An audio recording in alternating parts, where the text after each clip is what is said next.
எவ்வளோ கஷ்டப்பட்டு வந்தேன் தெரியுமா? இவ்வளோ நேரம் நீ இதை தான் பண்ணிட்டு இருந்தியா? ஆமாம், இவங்கள பார்க்கறதுக்காக அவ்வளோ தூரத்துலேருந்து வந்தேன். ஒரு வசனம் சொல்லி கொடுக்கணும்ல இவங்களுக்கு. சரி, அப்படி என்ன மனப்பாட வசனம் வசனம் சொல்லி நீ வந்துட்டு கொடுக்கணுங்கிறதுக்காக படிச்சுட்டு நான் வந்திருக்க? ஸ்பீடாக வந்திருக்கேன்.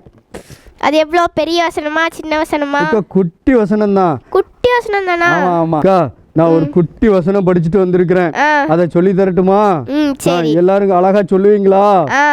கூடுமானால் உங்களால் ஆன மட்டும் எல்லா மனுஷரோடும் சமாதானமாய் இருங்கள். ரோமர் 12:18. இப்ப நீங்க சொல்லிடுவீங்களா? நாங்க சொல்லிடுவோம். நீங்க சொல்லுங்க பாப்போம். கூடுமானால் உங்களால் ஆன மட்டும் எல்லா மனுஷரோடும் சமாதானமாய் இருங்கள். ரோமர் 12:18. சூப்பர் ஏக்கா, இப்ப எல்லாரும் சேர்ந்து சொல்லுவோமா? எல்லாரும் நோட்ல எழுதிட்டீங்கல்ல வசனத்தெல்லாம்? ஆமா, எல்லாரும் சூப்பரா எழுதிட்டாங்க. நான் இங்க இருந்து பார்த்தேன். அங்க பாருங்க, ஒரு கட்டமோட்ட சட்ட பையன் ஏறி ஏறி விளையாண்டுக்கிட்டே எழுதிக்கிட்டு இருக்கான். அவங்க அம்மா எல்லாம் உட்காந்து பாரு சொல்லிக்கிட்டே இருக்காங்க. கரெக்டா எழுதிடுறான்ல. என்னைய மாதிரி குட் பாயா யாருமே இருக்க மாட்டேங்காங்கக்கா. ஆமா, சரி வசனத்தை சொல்லுவோமா நம்ம? கூடுமானால் உங்களால் ஆன மட்டும் எல்லா மனுஷரோடும் சமாதானமாய் இருங்கள். ஏக்கா, நீங்க தப்பா சொல்றீங்கக்கா. ஆமா, திரும்ப ஒருக்க சொல்லுங்க. கூடுமானால் உங்களால் ஆன மட்டும் எல்லா மனுஷரோடும் சமாதானமாய் இருங்கள். ரோமர் 12:18. Super super super. ஏக்கா, இந்த வாரம் தலைப்பு என்னதுக்கா? இந்த வாரம் தலைப்பு நம்ம வந்துட்டு எதிரிக்கிட்ட அன்பு கூறணும். அதுதான் இந்த வசனமும் சொல்லுது. எல்லாரோடும் சமாதானமா இருங்கள். கூடுமான வரைக்கும் நம்ம எல்லாரும் கூட சமாதானமா இருக்கணும். நான் சண்டை போட்டாலும் அப்புறம் கொஞ்ச நேரத்துல மறந்துட்டு போய் அவங்ககிட்ட ஹாய் ஹலோ அப்படி சொல்லி சேர்ந்துக்கிடுவேங்க்கா. ஆமா ஆமா, நீங்களாம் என்ன எத்தனை ட்ரிப் அடிச்சிருக்கீங்க, கொட்டிருக்கீங்க. நான் உங்க கூட திரும்ப திரும்ப சேர்ந்துக்கிட மாட்டேனா? நீங்க பொய் சொல்லாதீங்க, நீங்க கொட்டிருக்கீங்க. எனக்கு மண்டெல்லாம் வீங்கி இருக்கு நீங்க கொட்டி. அப்படியா? ஆமா ஆமா. சரி, ஓகே. எல்லாரும் கூட சமாதானமா இருக்கணும். சரியா? Okay, right. நம்ம அப்ப இன்னொரு நாள் இன்னொரு வசனம் படிச்சுட்டு வந்து இவங்களை பாப்போமா? பாய் சொல்லிடுமா? அப்போ என்ன குட்டீஸ், வசனம் படிச்சிங்களா? ரொம்ப அழகாக சொல்லி கொடுத்தாங்கல்ல.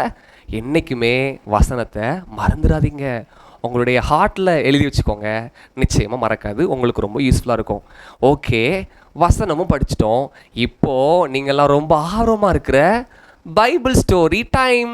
ஆமாம், இன்னைக்கு நமக்கு பைபிள் ஸ்டோரி சொல்லிக் கொடுக்கறதுக்கு யார் வராங்கன்னு தெரியுமா? அட, நம்ம ரவி அண்ணன் தான் இன்னைக்கு நமக்கு பைபிள் ஸ்டோரி சொல்லி கொடுக்கறதுக்கு வராங்க. எல்லாரும் ஆர்வமா இருப்பீங்கன்னு நினைக்கிறேன். இப்பவும் நமக்கு ரவி அண்ணன் பைபிள் ஸ்டோரி சொல்லி கொடுப்பாங்க.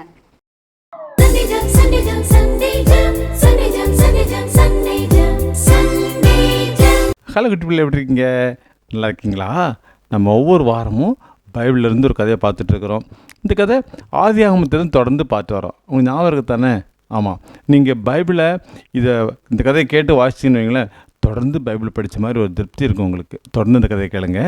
சரி, இன்றைக்கி கதையோட தலைப்பு தெரியுமா? எதிரிடம் அன்பு. வித்தியாசமாக இருக்குல்ல? யாராவது சண்டைக்கார மாதிரி அன்பு வைப்பாங்களா? யாராவது நமக்கு ஒன்று பிடிக்காதுன்னு அவங்கள அன்பு வைப்பாங்களா? வைக்க மாட்டாங்கல்ல. ஆனால் அப்படி இருந்த ஒரு நல்ல ஒரு நண்பரை பற்றி தான் பைபிள்லேருந்து இன்றைக்கி பார்க்க போகிறோம். ஓகே, சவுல் ஏற்கனவே சொல்லியிருக்கிற சவுலுக்கு தாவீதை கொஞ்சம் கூட பிடிக்கிற, எப்படியாவது கொல்லணும். ஏன்னா முதல்ல தாவீது பேர் வாங்கிட்டே வரார், நல்ல பேர் வாங்கிட்டே வராரு. அவர் எப்படியாவது அழிக்கணும்னு சொல்லிட்டு பின்னாலேயே வராரு. தொடர்ந்து ஏதாவது பண்ணணும் பார்த்துட்டே இருக்கிறாரு. அப்படி ஒரு சமயம் சவுல் ஆட்சி பண்ணிகிட்டு இருக்கிற ஊரில் கோஹிலா அப்படின்னு ஒரு ஊர் இருந்தது. அந்த ஊரில் பெலிஸ்தியர் ஏற்கனவே பார்த்தோம்ல, நம்ம அந்த கோலியாத்து கூட வந்தாங்கள்ல, பெரிய கூட்டம். அந்த கூட்டத்தில் வந்து சண்டை போட்டு அந்த கோகிலா பட்டணத்தை பிடிக்கக்காக வந்தாங்க. உடனே தாவீது ஆண்டவர்கிட்ட கேட்டார், ஆண்டவரே, நான் இந்த கோகிலாவை காப்பாற்றுக்கு நான் போகலாமா அப்படின்னு கேட்டார். உடனே அவர் சொன்னார், ஆண்டவர் சொன்னார், நீ போய் அந்த பட்டணத்தை மேற்கொள்ளு அப்படின்னு சொன்னார். உடனே ரொம்ப சந்தோஷம், எப்படியாவது போய் நம்ம கோயிலா பட்டணத்தை மேற்கொண்டணும் அப்படின்னு சொல்லிட்டு வேகமாக கிளம்பி போனார். கர்த்தர் சொன்னதை கேட்டு கர்த்தருக்குள்ளே போனதுனால அந்த கோகிலா பட்டணத்தை கர்த்தருடைய தயவுனால அவர் ஜெயிச்சிட்டார். இவர் ஜெயிச்சது சவுல் கேள்விப்பட்டார். சவுல் ஏற்கனவே ஒரு கொல்லை தேடி அலையாறுல, சவுல் அப்படி தேடி அலையிறாரு. சவுல் தேடி ஒரு பெரிய டீமோட பெரிய கூட்டத்தோட கூட்டிட்டு வந்து எப்படியாவது தாவீதை கொன்றணும் அப்படின்னு வராரு. தாவீது அப்படியே ஓடி போய் ஆண்டவர் கொடுத்த வெற்றியை சந்தோஷமாக கொண்டாடிட்டு ஒரு இடத்துல ஒளிஞ்சிருந்தார். ஒரு குகையில் ஒளிஞ்சிருந்தார். அங்கேயும் சவுல் வராருன்னு கேள்விப்பட்டு அங்கேருந்து ஓடி போனார். கடைசியில் என்கேதி அப்படிங்கிற ஒரு மலை, அந்த என்கேதி மலையில் ஒரு குகை, அந்த குகை பக்கத்தில் இவர் வேகமாக ஓடி வந்துட்டே இருந்தார். இவர் ஒளிர வர அதே நேரத்தில் அந்த குகைக்குள்ளே யார் இருந்தால் தெரியுமா? சவுலும் சவுலை சேர்ந்தவங்களும் ரெஸ்ட் எடுத்துகிட்டு இருக்காங்க, எல்லாம் ஓய்வு எடுத்துகிட்டு இருக்காங்க. தாவீது இப்படி பார்க்குறாரு. ஓஹோ, இந்த என்கேதி குதைக்குள்ளே நீங்கள் படுத்துருக்கீங்களா அப்படின்னு மெதுவாக கிட்ட வந்தார். அப்போ தாவீது கூட இருந்தவங்க சொன்னாங்க, சவுல் நம்மளை கொல்ல அலையிறாள், அவங்கள அவனை நம்ம கொண்டுருவோம், இதான் சான்ஸ், தூங்கிட்டு வெட்டிடுவோம் அப்படின்னு சொன்னாங்க. உடனே தாவீது சொன்னார், கர்த்தர் அபிஷேகம் பண்ணினவர் மீது உன் கைகளை வைக்காதே. அவர் கர்த்தரால் அபிஷேகம் பண்ணப்பட்ட ஒருத்தர் ராஜா, அவர் கொல்றதுக்கு நமக்கு அனுமதி கிடையாது, கர்த்தர் தான் தண்டிக்கணும். கர்த்தர் அபிஷேகம் பண்ணுமே, யாருமே கை கூடாது அப்படின்னு சொன்ன உடனே அந்த அவர் கூட இருந்த செவரன் அப்படியே பதுங்கிட்டாங்க. உடனே தாவீது மெதுவாக கிட்ட போனார். அந்த சவுல் ஒரு மேலே ஒரு ட்ரெஸ் போட்டிருப்பார்ல அங்கி மாதிரி, அந்த அங்கியில் ஒரு ஓரத்தை அப்படியே கொஞ்சம் பால் வச்சு வெட்டி ஒரு பீஸை மட்டும் கையில் எடுத்துட்டு அந்த குகைக்கு வாசல் வெளியே போனார். என்கேதி குகையில் வெளியே போய் நின்று அங்கேருந்து சத்தம் போட்டார், சவுலே, இன்னைக்கு உங்களை கொல்றதுக்கு எனக்கு ஒரு சந்தர்ப்பம் கிடைச்சிது, ஆண்டவர் கொடுத்தாரு. நீங்கள் என்னையை கொல்லணும்னு சொல்லி அலையிறீங்க, நான் உங்களை கொல்லணும்னு சொல்லி அலையலை, உங்களை நேசிக்கிறேன். இப்போ நான் நினச்சிருந்தா நானும் என் கூட சேர்ந்தவங்களை உங்களை கொண்டிருக்கலாம், உங்களை எல்லாமே ஆக்கியிருக்கலாம். ஆனால் கர்த்தர் என் கூட இருக்கிறதுனால, நீங்கள் கர்த்தரை அபிஷேகம் பண்ணப்பட்டவங்கனால உங்களை நான் கொல்லக்கூடாதுன்னு சொல்லி சொன்ன உடனே சவுல் பார்க்குறான், ஐயோ இது தாவீதோட சத்தம்ல, தாவீது வந்து என் ட்ரெஸ்ஸை கட் பண்ணிட்டு போயிட்டானா அப்படின்னு பதறி போனார். பதறி சொன்னார், தாவீது, என்னை கொல்றதுக்கு ஒரு சந்தர்ப்பம் கிடைச்சாலும் நீ என்னை நேசித்து என்னை கொல்லாமல் என் வஸ்திரத்தை மட்டும் கட் பண்ணிட்டு போயிட்டேன். உண்மையிலே நீ ரொம்ப நல்லவன். நீ இப்போ நீ கொண்டிருந்தேன்னா நீ ராஜாவாக இருக்கலாம். ஆனால் நீ அப்படி செய்யாமல் நீயும் உன் கூட சேர்ந்தவங்க என்னை கொல்லணும்னு நினச்சாலும் கொல்லாமல் என்கிட்ட அன்பு காட்டி என்னை விட்டுட்டு போயிட்டேன். நிச்சயமாகவே எனக்கு பிறகு பெரிய ராஜாவாக அபிஷேகம் பண்ணப்படுவேன். நான் மனசாரோட வாழ்த்துன்னு சொல்லி அப்படியே வாழ்த்தினார். பார்த்தீங்களா, கொல்ல வந்தவர் வாழ்த்த ஆரம்பிச்சிட்டார், அடிக்க வந்தவர் கும்பிட ஆரம்பிச்சிட்டார். அப்போ எதிரிகளை அன்பு காட்டும் பொழுது, எதிரிகளை நேசிக்கும் பொழுது நமக்கு ரொம்ப ஆசீர்வாதமாக இருக்கும். உனக்கு யாரும் பிடிக்கலையா, எரிஞ்செஞ்சு விழாதீங்க, அமைதியாக இருங்க. ஏதாவது சந்தர்ப்பம் கிடைச்சா உங்கள் வீட்டில் ஃபங்க்ஷன் இருந்ததுன்னா உனக்கு கேக் தரட்டுமா அப்படின்னு சொல்லி மெதுவாக பேசுங்க, அன்பு காட்டுங்க. நமக்கு யாருமே எதிரி இல்லை, எதுக்கு சண்டை போட்டு நினச்ச போகிறோம்? உலகத்தை அதிகபட்சம் வரதை கூட 100 நாள் தான், அதுக்கு மேலே வாழ முடியுமா? ஒரு சிலர் தான் கொஞ்சம் கூட போகிறாங்க. அதுக்கிடையில் எவ்வளவோ சண்டைகள், இல்லைன்னா அழிச்சிடணும்னு எவ்வளோ பேர் இருக்கிறாங்க, எவ்வளோ கஷ்டப்படுறாங்க.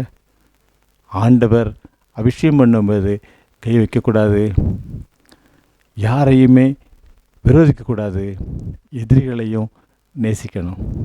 ஓகேயா? மீண்டும் ஒரு அழகான வேதாகம கதையில் உங்களை சந்திக்கிறேன். என்ன குட்டீஸ், எல்லாரும் பைபிள் ஸ்டோரி நல்லா கேட்டிங்க இல்லையா? இன்னைக்கு ஸ்டோரியில் கூட நம்ம கேட்ட மாதிரி நம்மளும் நம்மளோட எதிரிகள்கிட்ட கூட, நம்மளோட எனிமீஸ்கிட்ட கூட அன்புள்ளவர்களாக நடந்துக்கணும். ஓகேவா? என்ன குட்டீஸ், பைபிள் ஸ்டோரி ரொம்ப அழகாக இருந்துச்சுல்ல? நம்ம ரவி என்ன பட்டையை கிளப்பிட்டாங்கல்ல? இப்போது நமக்கு அடுத்ததாக ஒரு ஜென்ரல் ஸ்டோரி, அதை சொல்கிறதுக்காக நம்ம கிறிஸ்டோபர் என்ன வர போகிறாங்க. என்ன குட்டீஸ், ஒரு பொதுவான கதை கேட்கலாமா?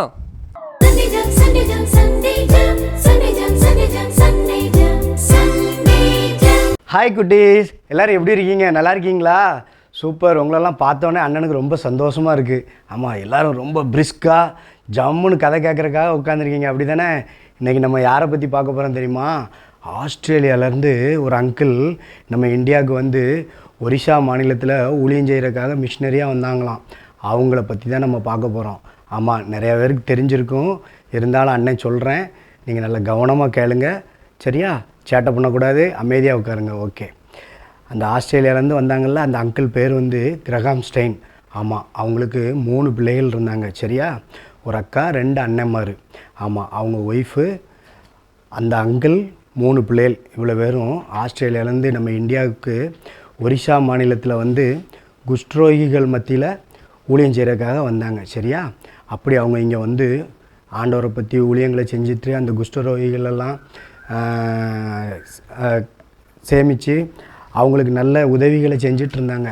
அப்படி இருக்கும்போது ஒரு நாள் அவங்க ட்ராவல் பண்ணி பக்கத்தில் ஒரு கிராமத்துக்கு போனாங்க ஊழியத்துக்காக. ஆமாம், அப்படி போகும்போது அந்த அங்கிளோட ஒய்ஃபும் அவங்க மகளும் வந்து வீட்டில் இருந்தாங்க. அவங்க ஊழியத்துக்கு போகல அன்னைக்கு. அந்த அங்கிளும் அந்த 2 பிள்ளைகளும் ஊழியத்துக்காக போனாங்க. ஆமாம், அது ரொம்ப கிராமம், ரொம்ப தூரம் போக வேண்டியிருந்துச்சா அவங்களுடைய காரில் போனாங்க. அப்படி காரில் போயிட்டு இருக்கும்போது அது ரொம்ப நைட் ஆயிடுச்சு. உடனே அந்த ஊரில் வந்து தங்குறதுக்கெலாம் வசதி இல்லை. ரொம்ப மலை கிராமம், அப்படி இதெல்லாம் ரொம்ப சின்ன சின்னதாக இருக்கும்ல. ஆமாம், அங்கே வீடுகள்லாம் இருக்காதுல்ல, குடிசைகள், சில ரொம்ப ரொம்ப சின்ன சின்ன வீடுகள் அப்படி தான் இருக்குமா. அப்போ அங்கே தங்குறதுக்கு வசதி இல்லைன்னொன்னே இவங்க என்ன பண்ணாங்க, நைட்டு இவங்களுடைய கார்லேயே தங்கிட்டாங்க. சரியா? காரில் அவங்க பெட் மாதிரி சீட்டை நல்லா நீட்டாக இது பண்ணிவிட்டு அவங்களுடைய பிள்ளைகள், இந்த அங்கிள் 2-3 பேருமே காருக்குள்ளே படுத்து தூங்கிட்டாங்க. அப்போ திடீர்னு நைட்டில் அந்த ஊரில் உள்ள சிலர் வந்து பார்த்துட்டு, இது இந்த மிஷினரிலாம், இவர் இயேசுவை பற்றிலாம் சொல்லுவார், இவர் நம்ம கிராமத்தில் உள்ள எல்லாரையும் இயேசுக்கிட்டெல்லாம் இழுத்துடுறாரு அப்படின்னு சொல்லி அவங்க ஊரில் ஒரு சிலரெல்லாம் கூப்பிட்டுட்டு அவங்க வந்து இந்த கதவெல்லாம் அவங்க தூங்கிட்டு இருந்த கார் கதவெல்லாம் லாக் பண்ணிவிட்டு அவங்க கார் மேலே பெட்ரோலையோ மண்ணெண்ணையோ ஊற்றி தீ வச்சிட்டாங்க. ஆமாம், இவங்களால வெளியே வர முடியல. இவங்க உள்ளே இருந்து ரொம்ப கஷ்டப்படுறாங்க, துடிக்கிறாங்க, இது பண்ணுறாங்க, யாருமே காப்பாற்றலை. ஆமாம், அவங்க அப்படியே உள்ளேயே கருகி இறந்து போயிட்டாங்க. யாருக்காக? ஏசப்பாக்காக ஊழியம் செய்ய போய். ஆமாம், பாதியில் அவங்க நைட்டு இடம் இல்லாமல் அந்த காருக்குள்ளே படுத்திருந்தனால இறந்து போயிட்டாங்க. அவங்க 2 பிள்ளைகள், அந்த அங்கிள் 3 பேரும் அதே இடத்துல தன்னுடைய உயிரை வந்து ஏசப்பாக்காக தியாகமாக கொடுத்துட்டாங்க. ஆமாம், இந்த சம்பவம் முடிஞ்சு அவங்களுடைய இந்த மாதிரி இதெல்லாம் நடந்த உடனே அங்கே உள்ள ஆஃபீஸர்ஸ், அந்த ஊர் மக்கள், அப்படி பெரியவங்க எல்லோரும் வருவாங்கள்ல, அவங்கெல்லாம் வந்து அவங்க அடக்காராதனெல்லாம் முடிஞ்ச பிறகு அவங்களுடைய ஒய்ஃப்கிட்ட கேட்காங்க, அம்மா நாங்கள் உங்களுக்கு என்ன பண்ணணும், இதை மாதிரி தவறு நடந்து போச்சு, நாங்கள் உங்களுக்கு எதுவும் உதவி பண்ணணுமா, இவங்களுக்கு எதுவும் தண்டனைகள் கொடுக்கணும், என்ன ஏதுன்னு விசாரிக்கையில் அந்த ஆன்ட்டி சொன்னாங்களாம், இல்லை இவங்களை நீங்கள் ஒன்றும் செய்ய வேண்டாம், நான் இவங்களை மன்னிச்சிட்டேன். ஏசப்பா வந்து எப்படி எல்லாருக்காக உயிரை கொடுத்து தன்னுடைய ஜீவனையே கொடுத்து எல்லாரையும் சேவிக்கிறதுக்காக இந்த உலகத்துக்கு வந்தாங்களோ, அதே மாதிரி எங்கள் ஹஸ்பண்டும் எங்கள் பிள்ளைகளும் இந்த மக்களுக்காக உயிரை கொடுத்துருக்காங்க. ஆனால் நான் இவங்களை எல்லாத்தையும் மன்னிச்சிட்டேன், இவங்களை யாரையும் நீங்கள் எந்த விதமான தண்டனையும் கொடுக்க வேண்டாம் அப்படின்னு சொல்லி அவங்க மனப்பூர்வமாக அவங்கள மன்னிச்சிட்டாங்களாம். அந்த ஆன்ட்டியும் அவங்களோட மகளும் அவங்கள மனப்பூர்வமாக மன்னிச்சிட்டாங்க. இந்த கதையிலேருந்து நமக்கு என்ன தெரியுது, அந்த ஆன்ட்டி வந்து அந்த எதிரிகளாக இருந்தாலும் அவங்க வந்து அவங்க ஹஸ்பண்டையும் 2 பிள்ளைகளையும் கொண்டிருக்காங்க. அப்படி இருந்தாலும் இவங்க மனப்பூர்வமாக அவங்களெல்லாம் மன்னிச்சிட்டாங்க. எதிரி இடத்துலும் அன்பு கூர்ந்துருக்காங்க. நீனும் நானும் அதே மாதிரி அன்பு கூர்வமாக உங்ககிட்ட ஏதாவது ஸ்கூலில் சின்ன பசங்க இல்லை பிள்ளைகள் ஏதாவது சின்ன சின்ன சண்டைகள் வரும்ல, ஆமாம் நீ அவன்கிட்ட வைராக்கியமாக அப்படியே அவனை முறைச்சிக்கிட்டே இருப்பில்ல, அப்படிலாம் இருக்கக்கூடாது. சரியா? ஏசப்பா பிள்ளைகள் வந்து அதை சண்டை இருக்கும், கோபம் வரும், நீ மனுஷன்தான், இருந்தாலும் அதை உடனே மன்னிச்சிடணும். சரியா? மிஞ்சி போனால் காலையில் சண்டை போட்டியா, சாயங்காலத்துக்குள்ளே நீ அவனை மன்னிச்சுட்டு அவங்களோட ஷேக்கன் கொடுத்து ஃப்ரெண்ட்ஸாக மாறிடணும். செய்வீங்களா அப்படி? ஆமாம், நீங்கள் எல்லாம் குட் பாய்ஸ் குட் கேர்ள்ஸ் அப்படி தானே, நீங்கள் அப்படி செய்வீங்கன்னு அண்ணன் விசுவாசிக்கிறேன். ஓகே, இன்னொரு நாள் இன்னொரு கதையில் உங்களை சந்திக்கிறேன். அது வரைக்கும் பாய். ஓகே குட்டீஸ், எல்லாருமே அழகா ஸ்டோரி கேட்டீங்க இல்லையா? ஆமாம், நெக்ஸ்ட் என்ன? ஜென்ரல் ஸ்டோரி முடிச்சதுக்கப்புறமா இப்போவே நிறைய பேர் மொபைல் ஃபோன்லாம் கையில் எடுத்துட்டாங்க. அது என்ன அப்படின்னா கேள்வி நேரம். என்ன குட்டீஸ், கேள்விக்கு ஆயத்தமாயிட்டீங்களா? உங்களோட மொபைல் ஃபோன்லாம் எடுத்து கையில் வச்சுக்கோங்க. நான் கேள்வி சொன்ன உடனே வேகமாக ஆன்சரை டைப் பண்ணி அனுப்புங்க. உங்களுக்கு ரொம்ப எக்ஸைட்டிங்கான ப்ரைஸஸ்லாம் காத்துட்ருக்குது. கேள்விக்குள்ளே போகலாமா?